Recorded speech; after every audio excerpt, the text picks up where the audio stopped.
Assalamualaikum warahmatullahi wabarakatuh. Selamat pagi, semoga kita diberikan kesehatan dan cepat bisa bertemu kembali. Pertama-tama, sebelum memulai materi, kita memulai dengan kata Bismillahirrahmanirrahim. Karena sesuatu yang kita lakukan harus diawali dengan Bismillah, supaya apa yang kita lakukan mendapatkan berkah dari Allah Subhanahu wa Ta'ala. Ya, langsung saja. Jadi kita mulai materi kita. Materi kita sekarang di pertemuan kedua ini tentang komputer dan internet.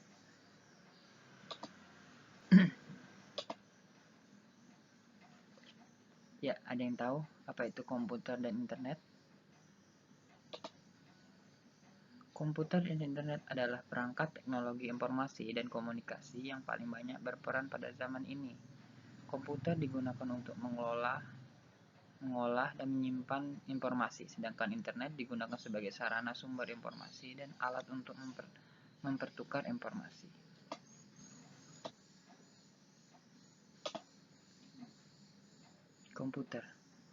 Komputer dan internet merupakan perangkat teknologi informasi dan komunikasi yang paling banyak berperan pada zaman ini. Komputer digunakan untuk mengolah dan menyimpan informasi, sedangkan internet digunakan sebagai sarana sumber informasi dan alat untuk mempertukar informasi. Penggunaan kedua teknologi berkembang dengan sangat cepat. Komputer mempunyai ukuran, kecepatan, dan kemampuan yang berbeda. Berdasarkan kriteria tersebut, komputer dapat dikelompokkan menjadi 4, yaitu 1. Personal komputer atau PC. 2. Superkomputer dan mainframe. Dan ketiga, dedicated komputer. Dan keempat, embedded komputer. Yang pertama, personal komputer. Personal komputer atau PC mempunyai ukuran yang bermacam-macam, namun bila dibandingkan ukuran mainframe, ukuran IC sangat kecil. Ukuran terbesar dari sebuah PC masih dapat ditempatkan dengan baik di atas sebuah meja tulis atau kantor. Personal komputer PC banyak digunakan sebagai alat bantu pekerjaan di kantor dan lembaga-lembaga pendidikan maupun di rumah-rumah. Fungsi PC pun bermacam-macam, mulai dari penggunaan untuk melayani pelanggan, membuat dokumen, mengolah data bisnis, mengolah data riset, melakukan simulasi penelitian, hingga hiburan. Yang kedua, superkomputer. Superkomputer merupakan komputer yang paling cepat dan merupakan komputer yang paling mahal. Untuk mendapatkan kemampuan yang super cepat, superkomputer biasanya dilengkapi dengan banyak prosesor, sehingga memiliki kemampuan untuk melakukan proses operasi yang sangat kompleks. Karena harganya yang sangat mahal, superkomputer hanya digunakan pada kalangan tertentu.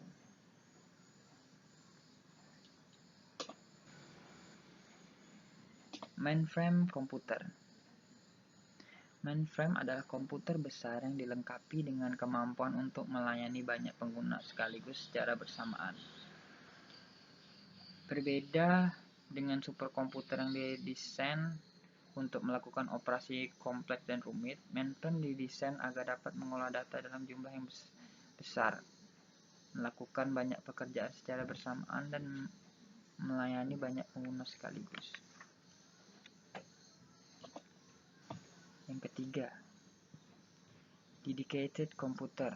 Dedicated komputer adalah komputer yang dibuat untuk tujuan tertentu saja, misalnya video game. Video game dibuat dengan berbagai ukuran, mulai dari yang terkecil yang dapat dipegang oleh tangan dengan mudah dan menggunakan tenaga baterai, maupun ukuran yang besar yang harus diletakkan di rumah dengan ukuran sebesar televisi. Contohnya seperti PS1, PS2, dan PS3.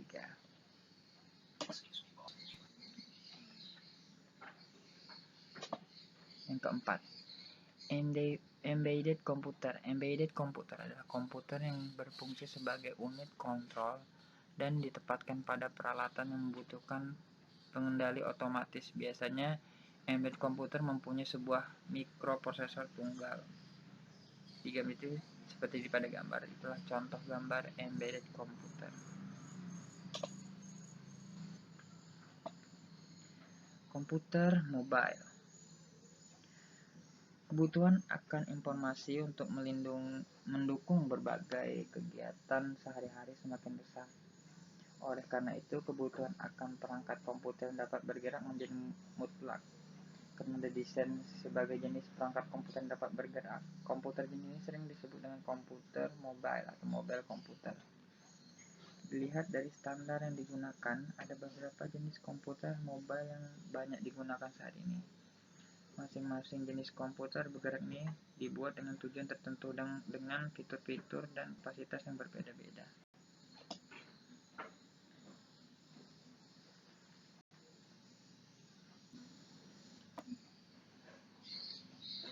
Jenis komputer mobile yang pertama, laptop. Laptop didesain sebagai komputer yang dapat ditempatkan di pangkuan penggunanya atau lap. Laptop didesain dengan mempunyai kemampuan yang sama dengan komputer PC dengan kemungkinan untuk bergerak atau mobile. Kedua, notebook. Notebook merupakan komputer yang bergerak yang didesain untuk pengguna dengan mobilitas yang lebih tinggi. Oleh karena itu, notebook dibuat lebih ringan dan kecil daripada laptop. Karena berat dan ukuran yang lebih kecil, notebook mempunyai kemampuan di bawah laptop tetapi biasanya mempunyai harga yang lebih mahal. Yang ketiga, netbook. Netbook adalah perangkat komputer bergerak yang didesain untuk internet, komunikasi, belajar, dan melihat informasi.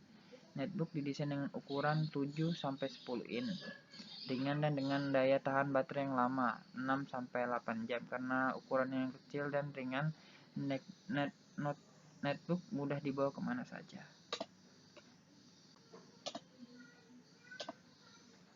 Ini adalah tabel perbedaan fitur terdapat pada laptop dan notebook dan netbook.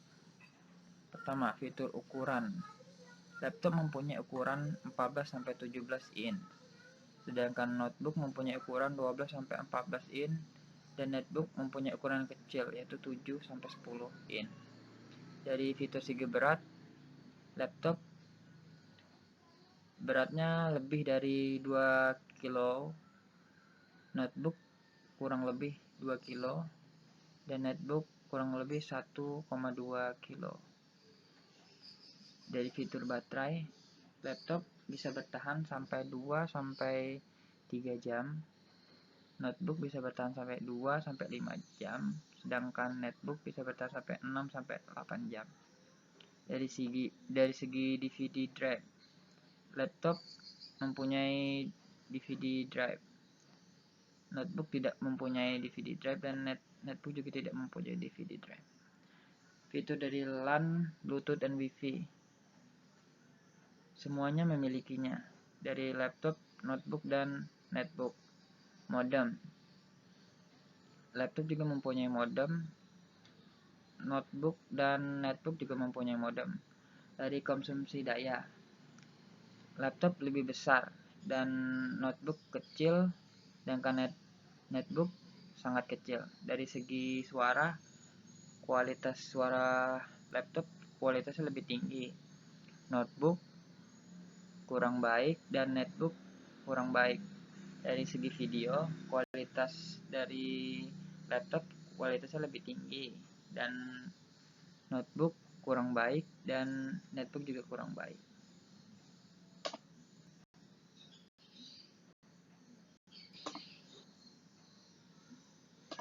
Tablet, PC, dan e-book render. Tablet PC menggunakan teknologi layar sentuh dan tidak dilengkapi dengan keyboard. Fungsi keyboard digantikan dengan perangkat lunak yang menampilkan keyboard di layar, dan fungsi mouse digantikan dengan cara menggeser jari di layar. Karena menggunakan teknologi layar sentuh, tablet PC memungkinkan pengguna untuk menulis langsung di layar monitor dengan menggunakan pulpen digital. Tulisan tangan tersebut akan diubah langsung menjadi teks. E-book render. E-book render adalah sebuah perangkat yang didesain untuk tujuan membaca buku digital. Keuntungan perangkat ini adalah pengguna dapat membawa ribuan buku dalam bentuk elektronik dalam sebuah perangkat yang kecil. Coba kamu bayangkan jika kamu harus membawa 20 buku cetak ketika berpergian, kamu akan terbebani barang bawaan yang sangat berat. Sebaliknya, dengan menggunakan e-reader, kamu hanya perlu membawa satu buah perangkat kecil yang ringan dan tipis. Internet.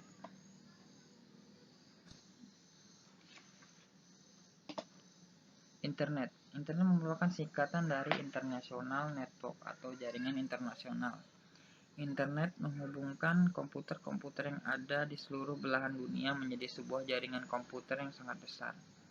Karena terhubung dengan sebuah jaringan komputer yang sangat besar, dua buah komputer yang berhubungan dalam jaringan dapat saling berkomunikasi dan mempertukarkan data dan informasi.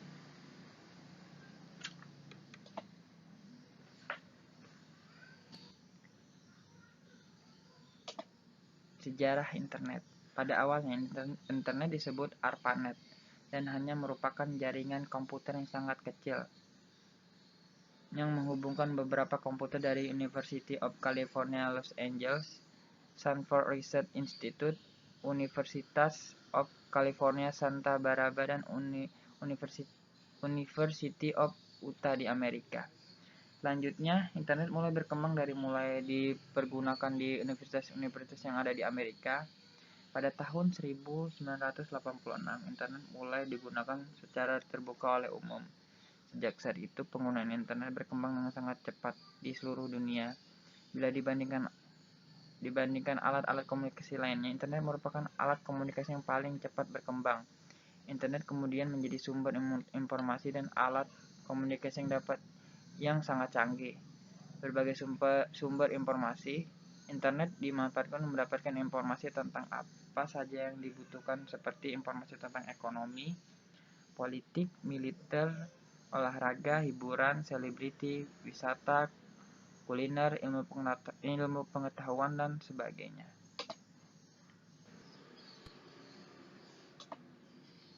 Beberapa aplikasi internet. Yang pertama, www atau www atau World Wide Web. Aplikasi ini memungkinkan komputer yang terhubung ke internet saling mempertukarkan informasi dalam bentuk halaman web.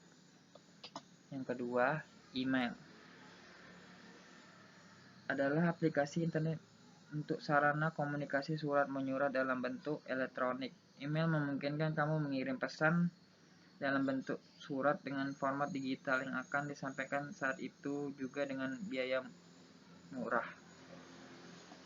Yang ketiga, Internet Relay Chat atau IRC adalah aplikasi internet yang digunakan untuk bercakap-cakap di internet atau lebih dikenal dengan istilah chatting.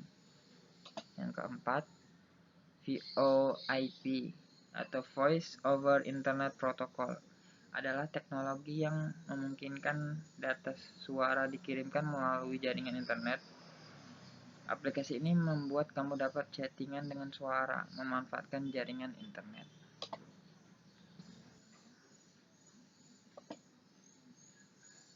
Pesan untuk murid-murid dalam menggunakan internet.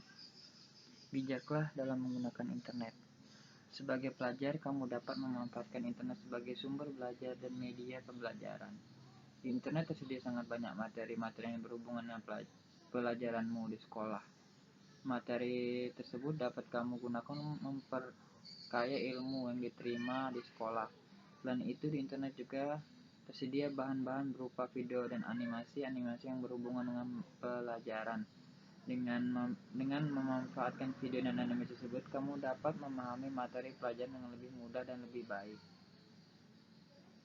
Itu adalah pesan saya untuk murid-murid yang dalam menggunakan internet.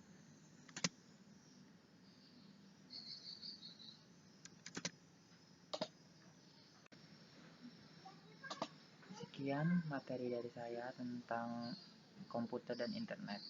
Kurang dan lebihnya saya mohon maaf. Jika ada salah-salah kata, saya juga mohon maaf. Semoga bermanfaat bagi adik-adik semua. jaga kesehatan selalu. Assalamualaikum warahmatullahi wabarakatuh.